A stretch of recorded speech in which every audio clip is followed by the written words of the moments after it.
Let's make some super cute marshmallow glasses. Hey everybody, it's Colette with Blessings Craft Therapy, if you didn't know. And if you did, thank you so much for coming back. So I have Dollar Tree stemless wine glasses. I wipe them down with some rubbing alcohol. Now this way I'm just trying to get a straight line. So I'm just using a tipped over jar to do that. And I used a Sharpie. Then I'm just taping it off with some painter's tape. I encourage you to wipe off that line though before you do the rest. Now I'm using some dishwasher safe Mod Podge, and I'm going to add all of that below that painter's tape line.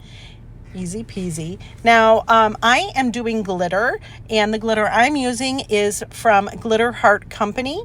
I think it's Ice Palace, but you could use any fine glitter. Just make sure it's on the whiter side and not the silver side. Does that make sense? I think Michael's has glitter, Walmart. You can get glitter almost anywhere. I like using extra fine glitter or ultra fine glitter, but that's just me. And then see here, I'm just adding my glitter to my cup. Now, a lot of people don't agree with me, but this is what works for me. I remove the tape before I go any further. A lot of times if you don't, it could pull up your glitter layer that you already did if you let it dry. This is just a tip. I always use a piece of parchment paper that's folded in half, because then it's like a funnel that you can put your glitter back in its container. I'm just, serving you, my audience, as best as I can. So I let that dry. Once it's dried, I use a really soft brush to get the excess off, and then I'm using some more dishwasher safe Mod Podge, another layer of that, and then I'm doing the same process. I'm adding more of the glitter just because I want it really vibrant. Let that dry. Once that's dried, we're going to use the same brush and we're going to just get the excess off. We don't want to waste glitter, friends. And then I'm doing another layer of dishwasher safe Mod Podge. It only takes a couple hours to dry to be able to do the next layer, so I feel like it's worth it.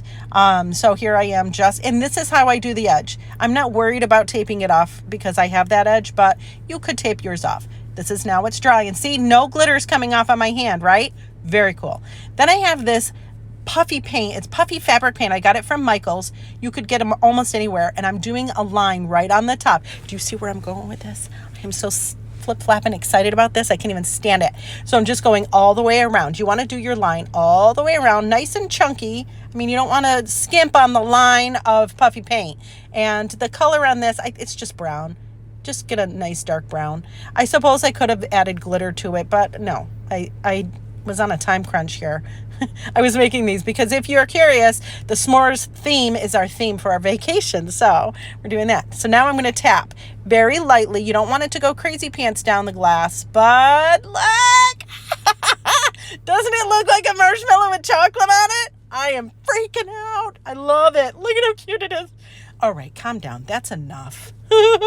Anyway, so I let it dry. Now, I don't know if this was necessary, but I thought just in case, I added one more layer of dishwasher safe Mod Podge, and I added it over the drips.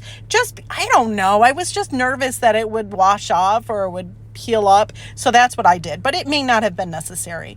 You're going to let it dry really well, and then it's good to go. Now, it is not okay to put in a dishwasher. Don't do that. But hand washing, perfect. I used a Q-tip to get the excess off, but look at friends. I love it.